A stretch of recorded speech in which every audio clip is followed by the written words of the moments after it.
Hello. Okay, let's try round 2 and see if we can bring our wonderful pelvic floor physio Laura. She's got that. If it's gonna, there we go. Hi. I did there it. We go. Yay. Literally the world's biggest grandma trying to do any kind of tech. That's okay. We made it. We did it. We cracked it. Perfect. All right then. Well, let's get started because we're 5 minutes or so late. So Laura is a wonderful pelvic floor physio. She's going to be chatting kind of a little bit around what can actually affect our interstitial cystitis symptoms when we're, looking from a pelvic floor physio point of view. So I'll let you take it away and introduce yourself and kind of talk all the interesting things. Sounds good. So my name's Laura. I am a pelvic floor physiotherapist in Ontario, Canada. And I'm super passionate about all things pelvic health. I love talking about pelvic health. So I'm very honored to be part of the IC retreat, and I'm happy to be here talking to you guys today about pelvic health. So I guess to start off, your pelvic floor can have a huge impact on IC symptoms, which Joanna, I'm sure you obviously know, and you had a personal experience too, I think, going through pelvic physio. But the pelvic floor muscles can be responsible for a lot of things like bladder urgency. They can help keep us continent. So if you have muscle tension or those muscles aren't working properly, you may experience urinary or bowel incontinence. They can contribute to pain with intercourse. So many things when we're thinking about dealing with chronic conditions like IC can be impacted by the pelvic floor. So it's super important to kind of loop in a pelvic physio as part of your rehab to make sure that you're helping to manage some of those symptoms. Do you want me to keep going, or do you have any questions? Yeah, no, you keep going. This is great.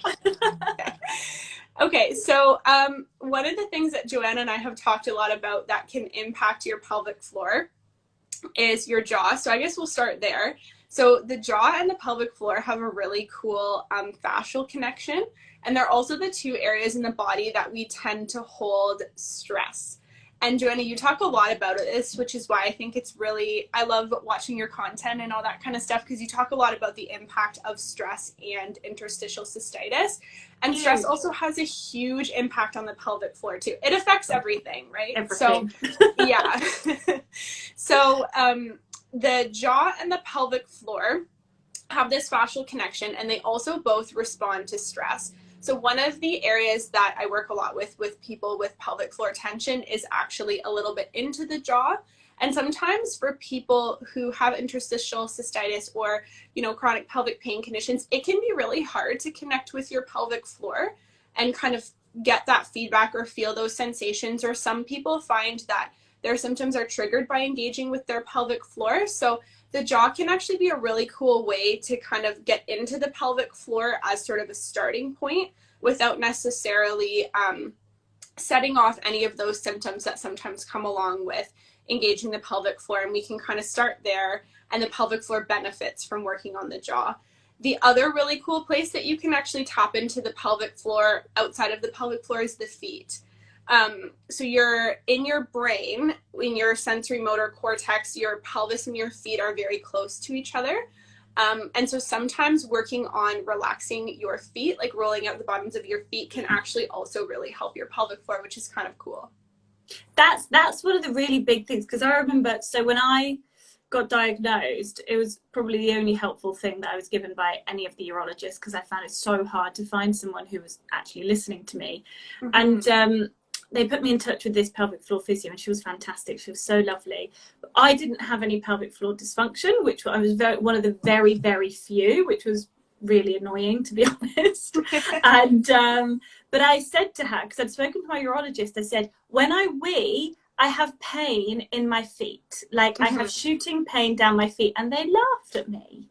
And I was like, am I going completely nuts? Like, I don't understand. Why is no one telling me? And when I spoke to her, she explained what you've just explained, and it blew my mind. I was sat there like, oh, okay, so I'm not going completely crazy. The feet, there is a connection there, and it was so strange. But it's such a mad connection to have, isn't it?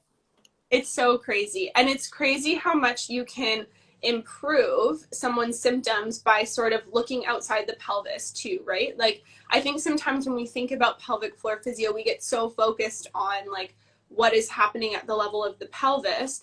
And sometimes with people who have pain, working on the pelvis can sometimes be triggering to their pain, right? So starting kind of like scared. It's scary, yeah, and it feels really vulnerable and all those kind of things. So kind of pulling it out to looking at the jaw and the feet can be a really cool place to start and see if we can actually get some benefit into the pelvic floor, but without having to work on the pelvic floor specifically itself.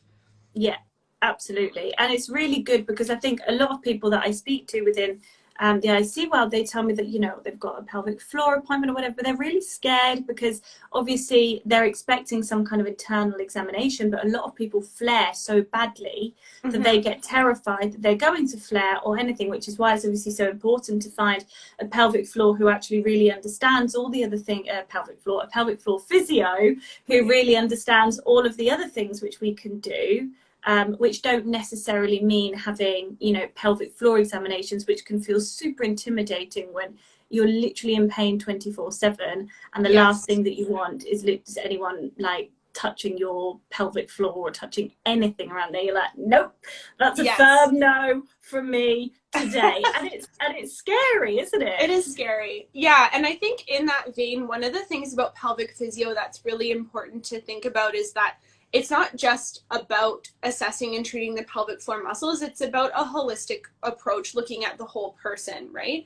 And so not only can you address the pelvic floor muscles if that's tolerated and someone feels comfortable with it, like I was just saying, you can look at the pelvic floor and kind of access through other structures. But then a lot of what we do with people is a lot of education as well.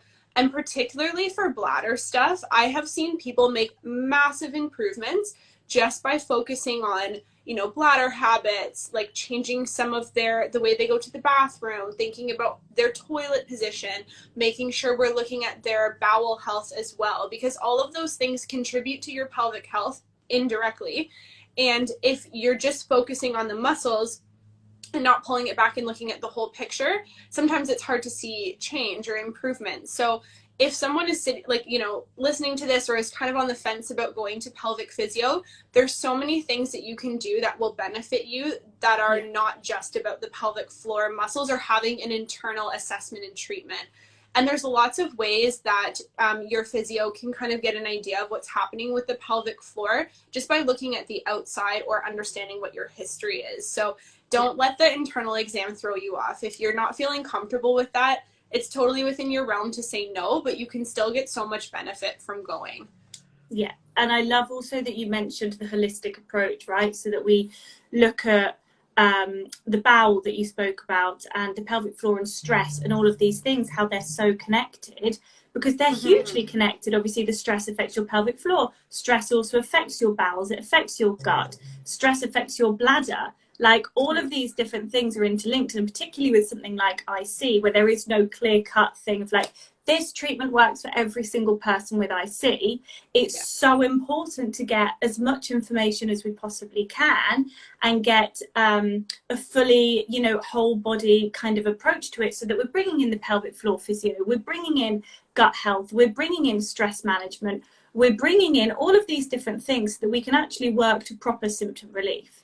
And that's, I mean, a big part of what the IC retreat is and why it's so fundamental to have so many different components there, so that we can attack so many different things. Maybe attack is the wrong word, it's a bit aggressive, but like, so that we can kind of, target's probably a bit nicer, so many different things in such a small time frame, because it is so important to be looking at all of these different things. And it's really interesting because all of the specialists that I speak to, they're like, yes, this part is really important, but also, like you've just mentioned, bowel and stress. And, you know, if you talk about hormones, they talk about bowel and stress. And if you talk about most different things, there's so much that affects every single component, which can then, as a consequence, affect our urinary symptoms. So kind of focusing on the whole body is so crucial for really dealing with all of those symptoms, isn't it? Absolutely. And I think the other thing with interstitial cystitis is that everyone can have different symptoms that are bothersome, right? Yes. Like everyone presents a little bit differently, which is common with chronic pelvic pain conditions and things like that. So when you kind of loop in all those different healthcare professionals, then people can kind of see like, okay, that maybe I need to work on my gut and bowel health and stress, or maybe I need to work on pelvic floor tension, or maybe, you know, you get a little bit more kind of you're doing something that's accessible for everyone because everyone's presentation is so unique. Exactly, that's the thing. And it's so important to get that knowledge, and it's so much better to get it right from a specialist instead of just reading from a special. I might just call everyone specials now. Instead of reading it all online, where it feels so impersonal, and you know, you can't really access that kind of information directly, which is what I wanted to create. So with that in mind, can you give us a sneak peek teaser of your phenomenal session that you're going to be doing at the retreat? Yes. So I don't want to give too much away, but I'm just gonna kind of give a rundown of what we're going to talk about. So first and foremost, we're obviously going to talk about the pelvic floor muscles and what they are as a foundation, and then we're going to go through some ways that you can kind of think about connecting with, engaging with your pelvic floor. Yes. So some things with your feet, some things with your jaw, a few of my favorite pelvic floor stretches, ways to do deep breathing to kind of tap into the pelvic floor, so that hopefully you're walking away from this session feeling like, okay, I can actually start doing something today. And then we're also going to touch on a few kind of bladder habits and some things that you can incorporate that will help your IC symptoms from a pelvic floor perspective. We're going to touch a little bit on bowel health as well, because I think would be remiss if we had an IC presentation about pelvic floor and we didn't touch on that.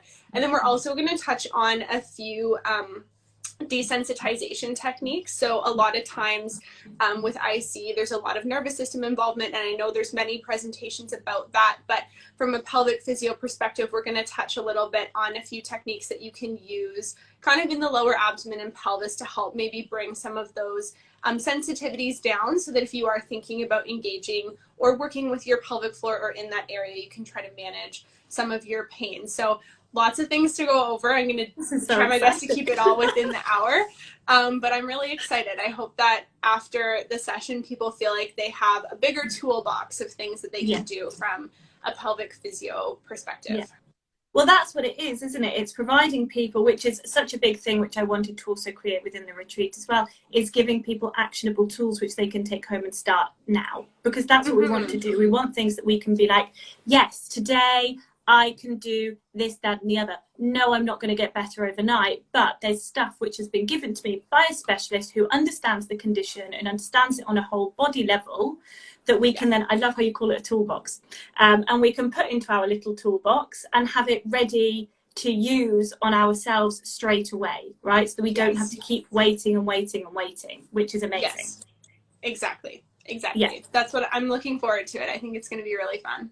I'm so excited for it. I'm actually buzzing. Can't wait. Perfect. Okay, well, that's amazing. So for anybody that wasn't aware of what the IC retreat is, it's a 3-day intensive with over 15 specialists like Laura coming on to do special sessions and different things, and wellness sessions as well. So we've got like nervous system work, we've got emotional release, we've got sex and intimacy, and then we've got all of the medical side of things as well to come and really give a proper idea. So there will be an amazing session, as Laura just described, with her, and from the 16th to 18th of September. So 2 weeks today we kick off. Laura has got a discount code, which is Laura in capitals 10, if you want to buy a ticket to have full access and also all the recordings and all of the fun stuff. You also get an hour with me, which may not be a good thing because all I do is talk, but that's fine. That's amazing. So we'll talk about all of the food things as well. So yeah, have you got anything you'd like to add, Laura? Just that I think this is such an awesome idea to have everything in the same place. Like we talked about, most pelvic pain conditions need a very holistic approach. And I think it's amazing to be able to have all these different people. I was looking at the lineup and I was thinking, holy smokes, this is going to be so amazing. There's going to be so much information that's going to come out of that. So I think if you struggle with IC and you're not really sure where to start, this is going to be like so valuable for you. And I'm excited to be there. Yeah. Well, it's everything that when I was literally sat there thinking, I've got no idea how to fix what's going on with my body. It's everything which I spent such a huge period of my life trying to figure out with my own body, and sort of bringing it to everybody in one weekend so that people do have the tools and people do have the information and people do have the access to the specialist, which can often be difficult because a lot of the time you don't know what you don't know, or you suspect things but you can't get proper help. And that's kind of the position that I was in. So that's, you know, that's what we wanted to create. So yeah, super excited that you're, I'm super excited to have you come and do your session. It's going to be amazing. And yeah, any questions at all, pop me or Laura a message. And I can't wait to see you there. Yeah, I can't wait to see you there. Thank you so much for having me. Thank you so much for coming on, Laura. I hope you have a great day. You too. Bye. Bye.